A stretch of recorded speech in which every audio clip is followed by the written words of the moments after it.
Good morning students. Sharda सदन group of education channel पर आपका स्वागत है और आपसे अनुरोध है कि इस चैनल को अधिक से अधिक सब्सक्राइब करें, लाइक करें, जिससे समय समय पर आपको वीडियो उपलब्ध हो सकें, जानकारी प्राप्त हो सकें। तो आइए आज हम संस्कृत विषय के बारे में जानकारी प्राप्त करते हैं। किस विषय के बारे में? संस्कृत विषय के बारे में। संस्कृत भाषा है, इस भाषा को देववाणी कहा जाता है। क्या कहा जाता है? देववाणी। देववाणी का मतलब जानते हैं? देवताओं की वाणी। जिस वाणी का प्रयोग, जिस भाषा का प्रयोग देवगण किया करते थे, उसे देववाणी कहते हैं। तो आइए हम इस संस्कृत भाषा पर विस्तार से चर्चा करते हैं। संस्कृत भाषा को जानने से पहले हमें उसकी व्याकरण जान लेनी चाहिए, क्योंकि कहा जाता है कि संस्कृत भाषा जो है वह सभी भाषाओं की जननी है। अर्थात कह सकते हैं संस्कृत भाषा सर्वासाम भाषानाम जननी अस्ति। संस्कृत भाषा सभी भाषाओं की जननी है। इसलिए किसी भी भाषा को यदि हम जानते हैं तो उससे पहले हमें संस्कृत जाननी होगी, और संस्कृत जानने से पहले जो इसका आधार स्तंभ या कहें इसकी आत्मा या किसी भी भाषा की आत्मा, वो होती है व्याकरण। क्या होती है? व्याकरण। व्याकरण अर्थात यदि हम देखें कि भाषा में व्याकरण का क्या महत्व है, उदाहरण के लिए हमारा ये शरीर है, इस शरीर में निवास करने वाली आत्मा को पृथक कर दिया जाए, या कह सकते हैं एक जीवित और मृत में क्या फर्क है? जीवित व्यक्ति क्रियाएं कर सकता है, सोच सकता है, बोल सकता है, चल सकता है, क्योंकि उसमें आत्मा है।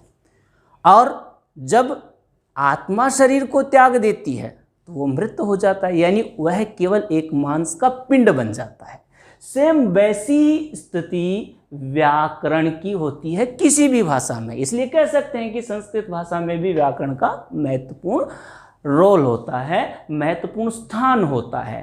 तो आइए हम इस व्याकरण को जानेंगे।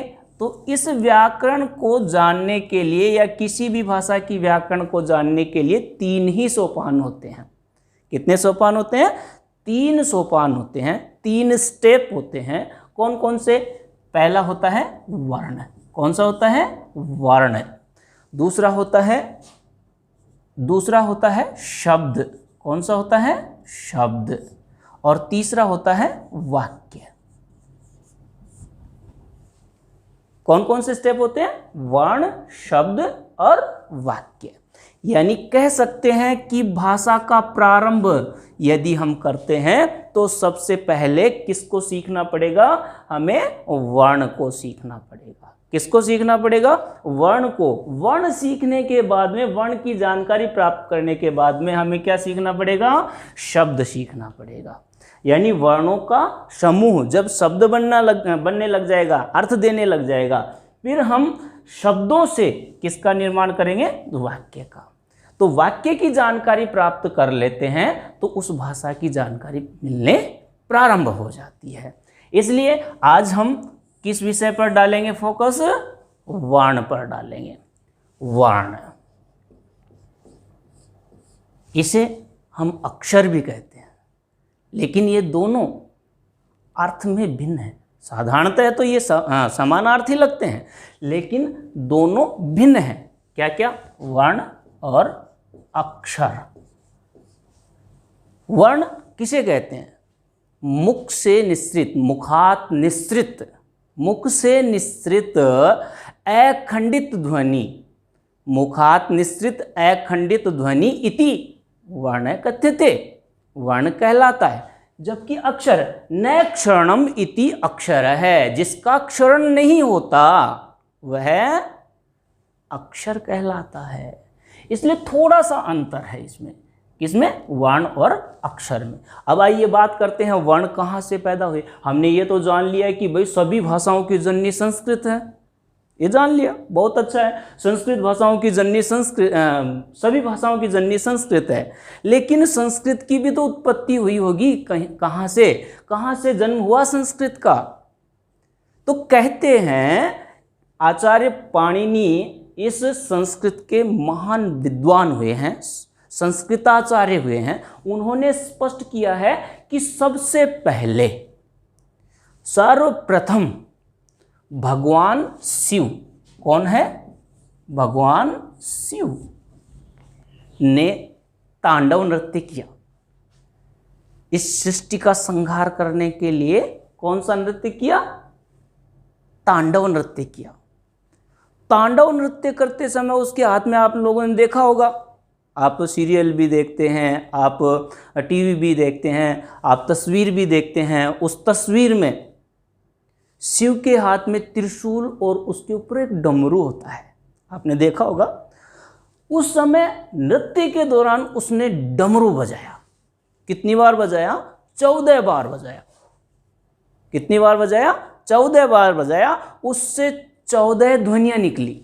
कितनी ध्वनियाँ निकली? 14 ध्वनियाँ निकली। अब कोई भी नृत्य करता है तो ढोल बजेगा तभी तो नृत्य अच्छा लगेगा, अर्थात उसे तान आ सकती है, नृत्य के लिए शरीर उमंग करने लगता है। उसी प्रकार से उन्होंने डमरू बजाया और 14 बार बजाया। उस 14 ध्वनियों से जो 14 ध्वनियाँ निकली, उन 14 ध्वनियों से संस्कृत भाषा के सारे वर्ण निकले, जिसे हम क्या कहते हैं? माहेश्वरी सूत्र। क्या कहते हैं? माहेश्वरी सूत्र कहते हैं। 14 ध्वनियाँ निकली, 14 ध्वनियों से 14 सूत्र निकले, इसलिए उसे माहेश्वरी, महेश शिव, माहेश्वरी सूत्र। उन माहेश्वरी सूत्रों में सारे वर्ण आ जाते हैं। कितने सूत्र कहलाते हैं? 14 सूत्र। इस 14 सूत्रों का प्रारंभ अच से होता है। किससे होता है? अच। अच और अंतिम है हल। अच से प्रारंभ होता है, ये कहलाते हैं स्वर, और हल से प्रारंभ होता है, है से लेकर ले तक जो प्रत्याहार या जो व्यंजन आते हैं उसे कहते हैं व्यंजन। अब बात करते हैं कि इनकी दोनों की संख्या कितनी है, यानी स्वर और व्यंजन मिलाकर कुल कितने हैं। तो संस्कृत आचार्य जो हुए हैं, व्याकरणाचार्य जो हुए हैं पाणिनि, उन्होंने बताया है 63 संस्कृत भाषा में कितने वर्ण होते हैं? 63। पाणिनि अनुसारेण संस्कृत भाषायाम 63 वर्णाः सन्ति। संस्कृत भाषा में पाणिनि के अनुसार 63 वर्ण होते हैं। तो बच्चों कितने वर्ण होते हैं टोटल? 63 वर्ण होते हैं।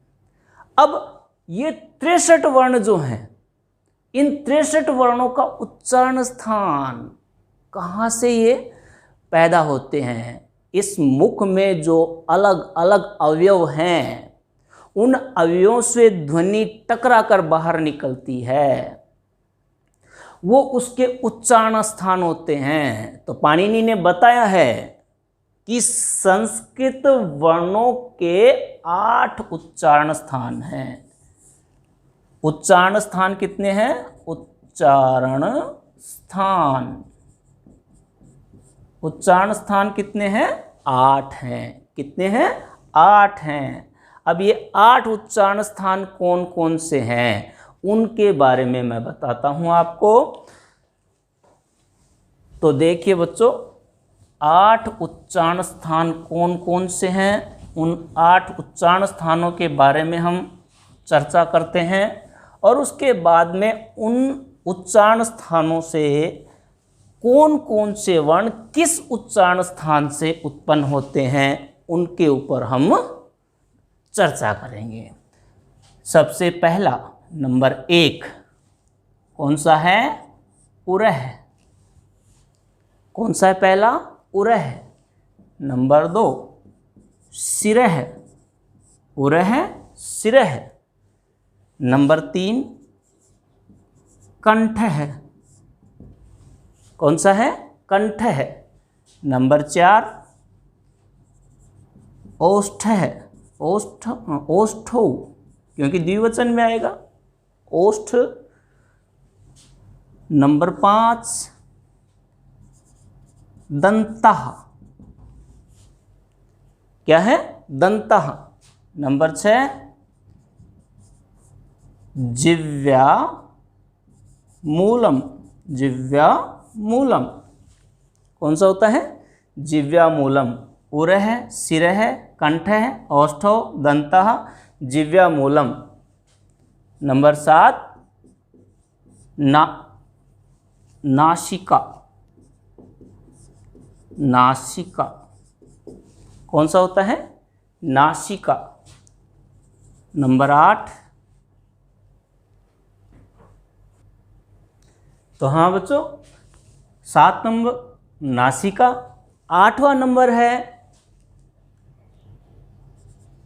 8वां नंबर है, तो बच्चों 8वां नंबर है तालु। क्या है? तालु। तो फिर से देख लीजिए एक बार। पहला स्थान कौन सा है? उरः है, शिरः है, कंठ है, चौथा ओष्ठौ, 5वां दंतः, 6ठा जिह्वा मूलम, 7वां नासिका, 8वां तालु। उरः, उरः आप जिसको हृदय कहते हैं। उर का मतलब हृदय। हृदय से ध्वनि घर्षण करती हुई बाहर निकलती है, उसका उच्चारण स्थान क्या होगा? उरः। शिरः, शिरः, शिर, यहाँ से यानी मुख विवर से ऊपर की तरफ ध्वनि टकरा कर निकलती है, वो शिरः है। ऐसा महसूस होता है जैसे ध्वनि कहाँ टकरा रही है? सिर में टकरा रही है। कंठ है, कंठ, इस कंठ से ध्वनि घर्षण करती हुई निकलती है, तो वो उच्चारण स्थान कौन सा होता है? कंठ। और औष्ठो, दोनों होठ, दोनों होठों के दबने से यानी मुंह के होठ जब आपस में मिल जाते हैं और धक्का खाकर यानी घर्षण करते हुए ध्वनि बाहर निकलती है, तो वो उच्चारण स्थान है ओष्ठो यानी होठ। दंतः, हमारे मुख में आप जानते हैं कितने दांत होते हैं? बताओ बच्चों, कितने दांत होते हैं? 32। एक स्वस्थ व्यक्ति के मुख में 32 दांत होते हैं, तो 32 मतलब बहुवचन, इसलिए यहाँ पर दंतः आया है। इनसे ध्वनि टकरा कर बाहर निकलती है, वो उच्चारण स्थान होगा दंतः। जिह्वा मूलम, जिह्वा की जड़, मूल मतलब जड़, जिह्वा की जड़ से जहाँ घर्षण होता है तो वो कहलाता है जिह्वा मूलम। और नासिका, नासिक के ध्वनि यानी मुख बंद रहता है, ध्वनि कहाँ से निकलती है? नासिका से निकलती है। तालु, तालु आपने मारवाड़ी में सुना होगा ताड़वा, ताड़वा जानते हो ना? जिह्वा के ऊपर और मुख के अंदर एक काकल्य होता है जिसे हम वाक तंतु कहते हैं। उस वाक तंतु से और जिह्वा के ऊपर वाला जो हिस्सा होता है उस तक वो कहलाता है तालु। वहाँ घर्षण करके जो ध्वनि निकलती है उस स्थान को हम क्या कहते हैं? तालु कहते हैं। अब सबसे पहला बिंदु, हमारी कक्षा का सबसे पहला बिंदु जो आता है व्याकरण में, वो आता है उच्चारण स्थान। क्या आता है? उच्चारण स्थान। उच्चारण स्थानानि, बहुवचन में यदि हम देखते हैं तो क्या होगा? उच्चारण स्थानानि। अब आइए बच्चों, इस पर हम चर्चा करते हैं। उच्चारण स्थान कौन कौन से हैं ये हमने देख लिया। अब क्रमशः सूत्र के अनुसार हम उच्चारण स्थान देखेंगे। तो उच्चारण स्थानानि, स्थानानि, उच्चारण स्थानानि, उच्चारण स्थान। सबसे पहला सूत्र, पहला सूत्र है अकुह विसर्जनीया नाम कंठ है। पहला सूत्र कौन सा है? अकुह विसर्जनीया नाम कंठ है। अकुह कुह विसर्जनीया नाम कंठ है। अकुह विसर्जनीय नाम कंठ है। अब देखिए इसी सूत्र में सारे वर्ण हैं और उच्चारण स्थान भी है। देखो अपन ने उच्चारण स्थान के बारे में पढ़ा था, आ रहा है यहाँ पर क्या आ रहा है, कंठ है। अब इस कंठ से उत्पन्न होने वाले कौन कौन से वर्ण हैं, संस्कृत भाषा के कौन कौन से वर्ण कंठ से उत्पन्न होते हैं। तो आइए देखो, शुरू में प्रारंभ में हमने जो लिखा है क्या है, ए सजातीय है, एक ह्रस्व और एक दीर्घ। तो ये दो हो गए ना, ए और आ, ये ह्रस्व है और ये दीर्घ। यहां पर ए आ रहा है, ए के आधार पर हमने खोज कर लिया, कितने वर्ण हो गए, दो वर्ण, दोनों क्या हैं, स्वर, एक ह्रस्व और एक दीर्घ। अब यहां कु यानी उ की मात्रा लगी है, सामान्यतः पहचानने के लिए बता रहा हूं कि उ की मात्रा लगी है तो ये मानकर चलना लगभग वो क्या है, वर्ग है। कौन सा है, वर्ग है। तो यहां पर कौन सा वर्ग आ रहा है, कै वर्ग। वर्ग, वर्ग का मतलब होता है उसमें एक समूह है, 5 वर्णों का समूह है। कितने वर्णों का समूह है, 5 वर्णों का। तो कै वर्ग में कौन कौन से वर्ण आते हैं, क ख ग घ ङ, क ख घ घ ङ। कितने हो गए, 5 हो गए। एक वर्ग में कितने हो गए, 5 हो गए। तो 2 और 5 7। अब आगे बढ़ते हैं, क्या आ रहा है, कौन सा वर्ण आ रहा है वर्ण आ रहा है। तो अगला है।